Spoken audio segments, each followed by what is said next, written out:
TNTV Tamil ஊடகம், தனித்துவமான தமிழ் ஊடகம். கோயம்புத்தூர் மாநகரில் 16 வகை தரமான எண்ணெய் வகைகள், நல்லெண்ணெய், தேங்காய் எண்ணெய், கடலை எண்ணெய் தொடங்கி முருங்கை விதை எண்ணெய், கருஞ்சீரக எண்ணெய், ஆளி விதை எண்ணெய், முந்திரி, வால்நட் மற்றும் பூசணி விதை எண்ணெய் என கண்முன்னே அரைத்து சூரிய ஒளியில் வைக்கப்பட்டு முறையாக விற்கப்படுகின்றன. நேரிலும் அஞ்சல் வழியாகவும் வாங்கிக் கொள்ளலாம். தொடர்புக்கு 9087128388. யாழி அப்பளம் உணவின் சுவையை மேலும் சுவையூட்ட இப்பொழுது வந்துவிட்டது யாழி அப்பளம். மேலும் விவரங்களுக்கு 9789251125. உலகெங்கிலும் வாழும் டிஎன்டிவி இயற்கை உண்மை ஊடகம் பார்வையாளர்களுக்கு அன்பு வணக்கம். வள்ளற்பெருமானார் என்றாலே ஒரு தெளிவு, அவருடைய மிக ஆழமான சமூக புரட்சி கருத்துக்கள், ஆன்மீக புரட்சி கருத்துக்கள், மெய்யியல் புரட்சி கருத்துக்கள், பசித்தவருக்கு உணவு தர வேண்டும் என்கிற அந்த உயிர் தயவு, இவைதான் அனைவருக்குமே நினைவுக்கு வரும். ஆனால் அதே வேளையில் ஆன்மீகத்திலும் மெய்யியலிலும், தமிழர் ஆன்மீகத்தில் மெய்யியலில் ஒரு தெளிவான ஒரு வரையறையை, ஒரு தெளிவான ஒரு கருத்தை, தெளிவான நெறியை உலகிற்கு சொன்னவர் திருவூர் பிரகாச ராமலிங்க வள்ளற்பெருமானார் மட்டும்தான். காரணம் என்னவென்றால், கிட்டத்தட்ட ஒரு ஆயிரம் ஆண்டுகளுக்கு மேலாக வடவேத புராண இதிகாசங்கள் எல்லாம் அவர்கள் வடவேத அந்த வடவேதியர்கள் அனைவரும் இங்கே வந்து கலந்துவிட்ட காரணத்தினால், சைவம் மற்றும் வைணவத்தில் கலந்துவிட்ட காரணத்தினால், தொடர்ந்து எது தமிழருடைய ஆன்மீகம், எது தமிழருடைய மெய்யியல் என்கிற குழப்பம் பெருமளவில் வந்து இங்கே அதிகரித்து விட்டது. எல்லாவற்றையும் ஒன்றாக போட்டு குழப்பிக்கொண்டு தமிழர் கோயில்களில் சமஸ்கிருதத்தில் பூசை செய்து கொண்டிருக்கிறார்கள். தமிழருடைய மெய்யிலை வந்து பார்த்திங்கன்னா அதை வேறு யாரோ விற்று உண்டு கொண்டிருக்கிறார்கள். தமிழர்கள் எதை வணங்குவது, நாம் யார், நம்ம வந்து எப்படிப்பட்ட ஒரு அறிவார்ந்த சமூகமாக இருந்தவர்கள் என்பதெல்லாம் அறியாது கண்மூடித்தனமான மூட பழக்க வழக்கங்களுக்கெல்லாம், கண்மூடிய பழக்கமெல்லாம் மண்மூடி போகட்டும் என்று வள்ளற்பெருமான் சொல்கிறார். அப்படி கண்மூடிய பழக்கங்களாக ஆகிவிட்டதற்கு காரணம், இங்கே நமது தமிழருடைய மெய்யியலில் நெறிகளில் உள்ளே நுழைந்த இந்த வடவேதம், அதே போல் பிற மதங்களினுடைய தாக்கம் ஆகியவெல்லாம் தான் இருந்தது. அது குறிப்பாக நீங்கள் வந்து பார்த்திங்கன்னா, அந்த வடவேத வேதியர்களுடைய அவருடைய நுழைவு என்பது ஒட்டுமொத்தமாக தமிழர்களுடைய மெய்யியலை சிதைத்து விட்டது என்பதை விட குழப்பி விட்டது.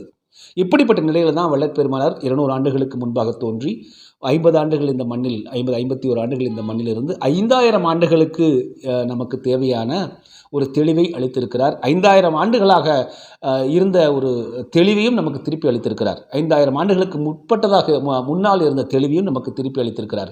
ஆக தமிழருடைய மெய்யியல் இதுதான், தமிழருடைய ஞானம் இதுதான், தமிழருடைய ஆன்மீகம் இதுதான். இது தமிழர் என்று சொல்வதற்கான காரணம் வந்து அது தமிழில் இருப்பதாலும், தமிழ்நாட்டில் இருப்பதாலும் தமிழர்கள் தான் இந்த மெய்யியலை உருவாக்கிறார்கள் என்பதற்காகவும் சொல்கிறோம். ஆனால் இது உலகத்திற்கே பொதுவானது.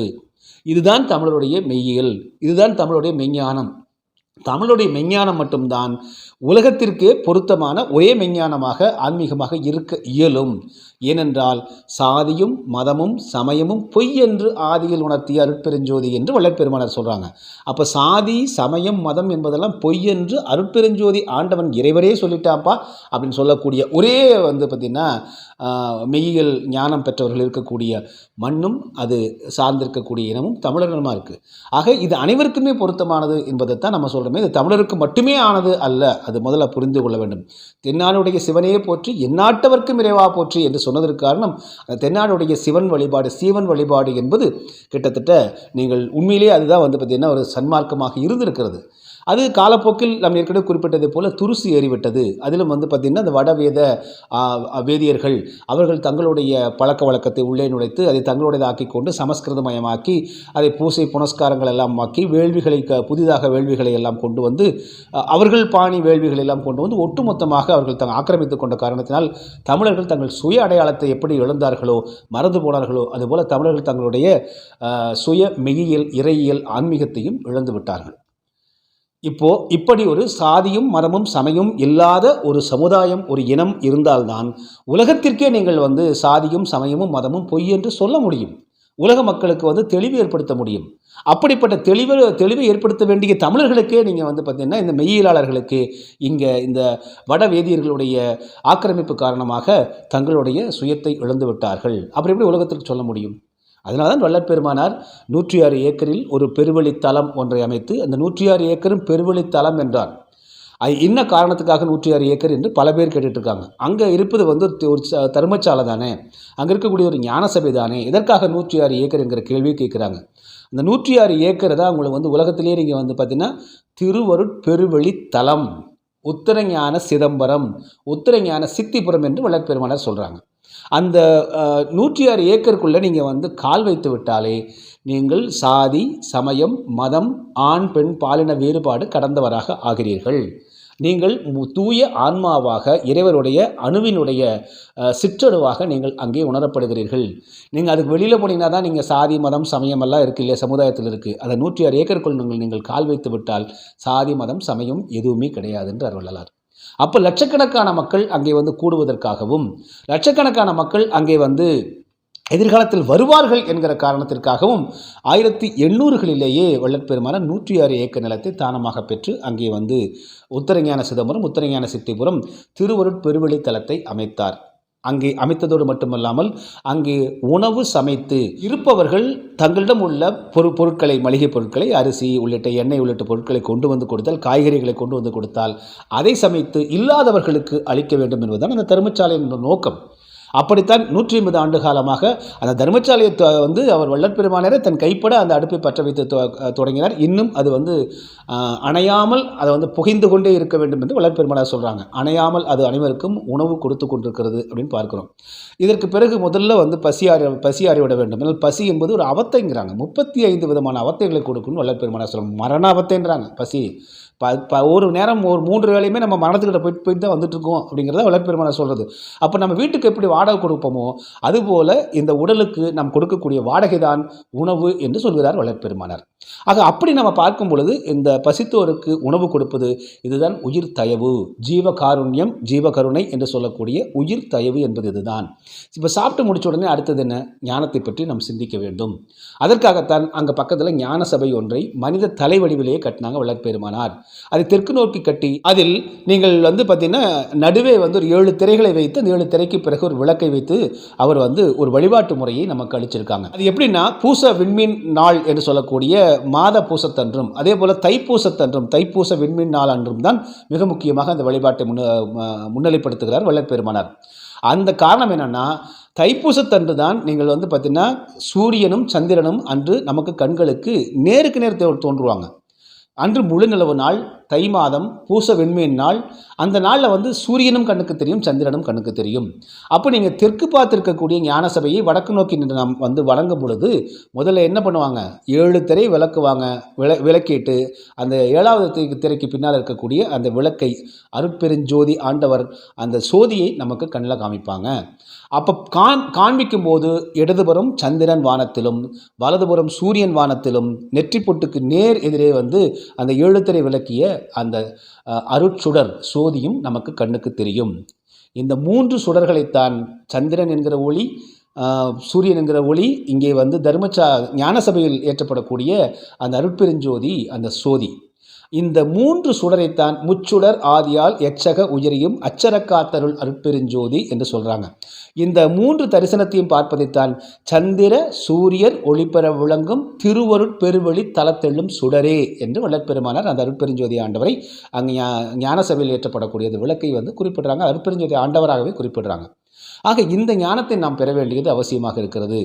இதற்காக தான் நீங்கள் வந்து பார்த்தீங்கன்னா வள்ளற்பெருமானார் அந்த 106 ஏக்கர் பெருவெளித்தலத்தை வெட்டவெளித்தலமாகவே இருக்க வேண்டும், அந்த கட்டுமானங்கள் எதுவும் கூடாது, ஏனென்றால் மக்கள் லட்சக்கணக்கில் எதிர்காலத்தில் வருவார்கள் என்கிற காரணத்திற்காகத்தான் அவர் அதை பெருவெளித்தலமாகவே வைத்தார். அதை ஒரு நகரமாக புறம் என்றே சொன்னார். தாராபுரம், விழுப்புரம் என்பதைப் போல உத்தரஞான சித்திபுரம், உத்தரஞான சிதம்பரம் என்று உத்தரஞான திருவருட்பெருவெளி தலம் என்றே சொல்கிறாங்க. ஆக அந்த இடத்துல நம்ம வந்து எவ்வளோ தூய்மையாக வச்சுருக்கணும்.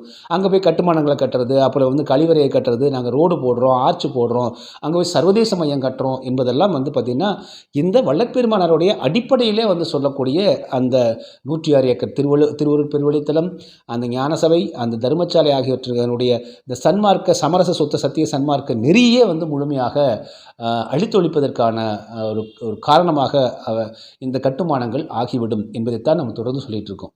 சரி, இப்போ இதில் வந்து இப்போ 106 ஏக்கர் என்றால் என்னன்னு தெளிவாயிருச்சு, தர்மசாலைனா என்பது என்னன்னு தெளிவாயிருச்சு, ஞானசபை என்றால் என்ன, எதற்காக என்று தெளிவாகிவிட்டது. அதற்கு பிறகு நீங்கள் வந்து பார்த்தீங்கன்னா இந்த நிர்வாகங்கள் எல்லாம் யார் செய்வது என்கிறது மிக முக்கியமான ஒரு அடுத்த பணி. இதையும் வள்ளற்பெருமானார் துல்லியமாக அனைத்து திட்டங்களையுமே அவர் தெள்ளத் தெளிவாக அவர் எழுதி வைத்து விட்டு தான் நம் கண்களிலிருந்து அவர் மறைந்து மற்ற வேலைகளை போய் பார்க்க போயிருக்காங்க. அப்போது அது வரையிலும் நீங்கள் நான் வந்து அடுத்து சொல்கிற வரையிலும் இந்த விளக்கை ஆராதித்து கொண்டிருங்கள் அப்படின்னு சொல்லி சித்தி வளாகத்தில் மேட்டுக்குப்பத்தில் இருக்கிற விளக்கை நம்ம கொடுத்துட்டு போயிருக்காங்க. நீங்கள் இந்த சோதியை வந்து இறைவர் போல பாவனை செய்து கொண்டிருங்கள், அருட்பெருஞ்சோதி ஆண்டவராக பாவனை செய்து கொண்டிருங்கள், உங்களுக்குள்ளேயே விசாரணை மேற்கொண்டு கொண்டிருங்கள், சத் விசாரம் செய்து கொண்டிருங்கள் அப்படின்னு சொல்லிட்டு போயிருக்கார். இதை ஒழுங்காக பின்பற்றி இருக்க வேண்டுமே வேண்டாமா? ஆனால் அங்கே வந்து பார்த்தீங்கன்னா ஏற்கனவே இந்த 106 ஏக்கரில் 34 ஏக்கரை தாரை வாத்துட்டாங்க யாருக்கும். இப்போ இருக்கிறது 72 ஏக்கர். இந்த 72 ஏக்கரில் நாங்கள் போயிட்டு வந்து கட்டுமானங்கள் கட்டுவோம் அப்படின்னா அது எவ்வளவு வந்து ஒரு உண்மையை சொல்லப்போனால் இதயத்தை வந்து ஆணி வைத்து குத்துவதை போன்றது இருக்குது இல்லைங்களா?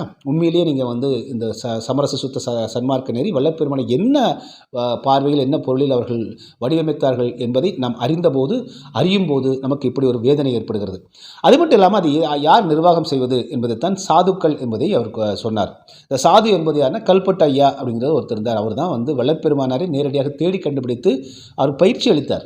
சிதம்பரத்தில் போய் கொஞ்ச நாள் இருங்க, அப்பொழுதுதான் அந்த மதம் சார்ந்த அவர்கள் எண்ணங்கள், சமயம் சார்ந்த எண்ணங்கள் அவரிடமிருந்து விலகும். அதற்கு பிறகு இங்கே வந்து பாருங்கள், இரண்டையும் வேறுபாடு பாருங்கள் என்றெல்லாம் பயிற்சி அளித்து அவரை முதல் சாதுவாக வள்ளற்பெருமானார் ஏற்றுக்கொண்டு தான் அந்த கடமைகளை செய்வதற்கு அவர் கொடுத்தாங்க.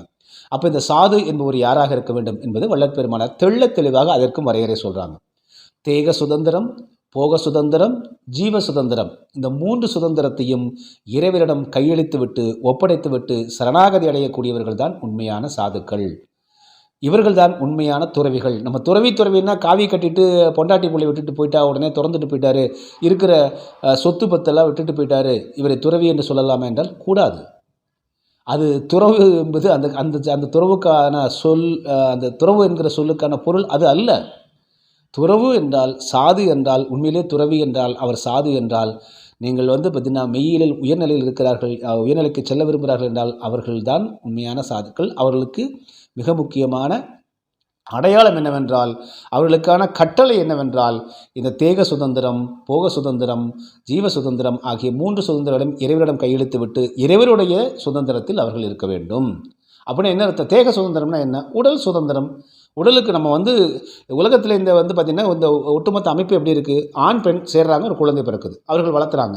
அதுக்கு பிறகு உங்கள் ஆண் பெண் தாய் தந்தையர் வயதாகி மறைஞ்சிடறாங்க. இப்போ அந்த குழந்தையை அது பெரிதாகி இன்னொரு குழந்தையை அது பெற்றுக்கொள்கிறது இல்லைங்களா? இது தொடர்ச்சியாக நடந்துகிட்டே இருக்குது. இந்த ஒரு சுதந்திரம் வந்து பார்த்திங்கன்னா இறைவர் கொடுத்துருக்கார். இப்போது வந்து பிறப்பு நம்ம யாருக்கு பிறக்கிறோம் நமக்கு தெரியாது. ஆனால் இறப்பு வந்து பார்த்திங்கன்னா நீங்கள் உடலுக்கு ஒரு சுதந்திரம் இருக்குது இல்லையா? உடல் சுதந்திரம் என்பது நம்ம எவ்வளோ நமக்கு விரும்பக்கூடிய ஆடைகளை அணிவது, அல்லது நம்ம வந்து நம்ம உடலை நினைத்த நேரத்தில் நம்ம வந்து ஒரு இடத்துக்கு போகிறது வர்றது, என்ன செய்ய வேண்டுமானாலும் செய்யக்கூடியதுங்கிற தேக சுதந்திரம் இருக்குது. அதே போல் போக சுதந்திரம்னா நமக்கு இன்பங்கள், நமக்கு இருக்கக்கூடிய இந்த உலகத்தில் இருக்கக்கூடிய எல்லா இன்பங்களையும் அனுபவிக்கிறீர்கள், அந்த போகம், அந்த இன்பத்தை அனுபவிக்கக்கூடிய அந்த சுதந்திரம். அதற்கு பிறகு நீங்கள் வந்து பார்த்திங்கன்னா ஜீவ சுதந்திரம், உயிர் சுதந்திரம் இருக்குது. இப்போ உயிர் வந்து பார்த்திங்கன்னா இப்போ ஒருத்தர் வேண்டாம்னா உயிரை அவர் வந்து போக்கிக் கொள்ள முடிகிறது இல்லையா?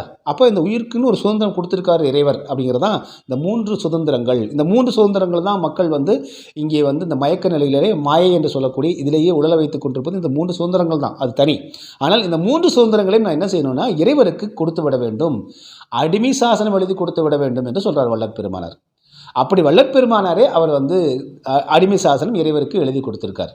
முன்னதாக கல்பட்டு ஐயாவிட்ட வாங்குறாங்க, அதற்கு பிறகு ஐயாவும் பின்னாடி எழுதி கொடுக்குறாங்க. ஆக இவர்களைத்தான் நாம் சாது என்று சொல்ல வேண்டும். அப்படின்னா என்ன? முழுக்க இறைவனுடைய என்ன சுதந்திரமோ அவருடைய சுதந்திரத்தின் அடிப்படையில் தான் செயல்பட வேண்டும்.